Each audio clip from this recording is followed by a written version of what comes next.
So Women Against Abuse, a group focused on domestic violence, nonetheless thought this was a good idea. And what happened after these equity consultants came in? So we had equity consultants and DEI consultants, and like in workplaces across the country after George Floyd was killed, they came in to start doing trainings. And what followed was discrimination, stereotyping, and scapegoating, which in my opinion is not what DEI is supposed to be about. And it ended up being very divisive for our organization. Now, I understand that one of the things they took issue with was the messaging. Your group started to say to them, the messaging to women who have been abused needs to be very anti-police. Yes, that is something that we debated for a long time. My stance on that always was, well, the police are imperfect. We all know that. We would all like to have to improve the police and their response to domestic violence, but we need them. So how can we make it better while still using them and not vilifying them?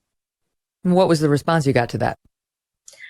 The response was, we need restorative justice. We need other programs. It's dangerous for Black and brown people to call the police. And it's actually promoting white supremacy. To call the police?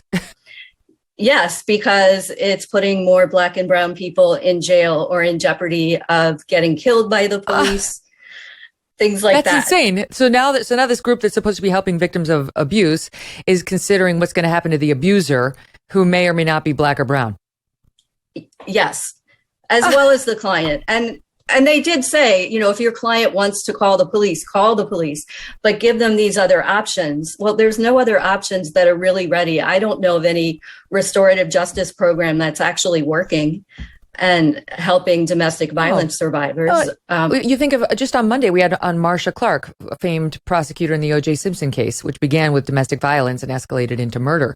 And, you think about those 911 calls with Nicole Brown Simpson, scared out of her mind, desperate for the police to come. Let me refer you to our restorative justice unit, and somebody will come out there and give them a bunch of counseling. Sure, that's going to work. Right. Or even a social worker. We know that domestic violence calls are some of the most dangerous calls for police to attend to. So I don't see how adding an unarmed social worker is going to help that situation at all. So then internally, in addition to the messaging to how to handle domestic violence victims and the messaging toward them, internally, the dialogue started changing in a way that I understand was very negative, including this declaration or contract they wanted you to sign about white people in general and yourself in specific. Can you tell us about that? Yes, the specific line was, own that all white people are racist and I'm not the exception. And that's where I knew I had to act. I absolutely refused to sign that. I was not going to single out any race for this type of dehumanization. And I found it to be very regressive and racist. I couldn't believe what I was reading, honestly. So what kind of a contract was it? Was it an employment contract, or it was just a declaration about your racism? It was actually a contract that would govern our behavior in legal center meetings. So the rest of it was fine. It was things like, give your attention to the person speaking, things like that. But then number 5 was this egregious all white people are racist entry. And that ruined the whole thing. I'm just curious, what was the race of the people handing this to you, demanding that you sign it? White, mostly white, also some people of color as well. It's always like that. We've had so many of these stories where these guilty Upper West Side type white liberals working something out, and it's inappropriate and it is illegal. I mean, that's compelled flatly speech. Illegal, and it's a luxury belief. Like, we need to be helping survivors, not debating who's racist and who isn't, what whole race needs to be talked about that way. Like, we just need to focus on our mission. And I find that these DEI programs completely get companies and organizations off of their mission, and they create more division and, frankly, more racism. Yeah, you're not there for self-flagellation. You're there to help women who are really suffering. The focus should be on them. What kind of group is it? Is it a charity? Is it a state or a city-run organization? Tell us about your It's group. a nonprofit organization. We get private donations. We also get federal funding from the Department of Justice and from VAWA. And so it's very clearly illegal. I mean, anything with Very federal funding cannot divide you by race or compel speech of any kind. They cannot force you to say that all white people are racist and so are you. So you're going to win your case. I know it's pending right now before the EEOC, and which you have to do. That's a step you have to take before you can file in federal court, which good on you, because this is the only way to stop this nonsense. You know, if these woke administrators won't stand up for what's right, then you got to go to the courts, and the law is still, thank God, the law. I mean, thanks to the civil rights progress we made in the 60s with the law, it still stands. And now we've gone so far the other way. Now white people are taking advantage of these laws. It's just like, it's insane. Yes. And I found that a lot of people don't even realize that white people can and should take advantage of these laws, that the civil rights laws are for everyone. So in addition to being white, you are in a minority group, which is you're Jewish. And yes. I understand there was an incident where there was a general sentiment.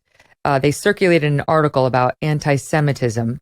A member of the Legal Center circulated an article about anti-Semitism in the Black Lives Matter movement.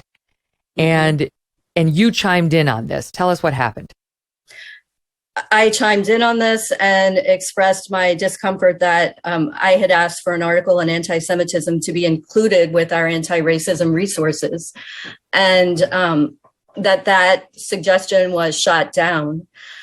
And what followed from that was just a barrage of angry emails from my colleagues accusing me of furthering white supremacism and taking the spotlight away from Black and brown people by bringing up anti-Semitism within this movement. And the reason why I thought it was important is because they were asking us to espouse this ideology, hook, line, and sinker, while I found it to be hurting a lot of other minorities like Jews, like Asians.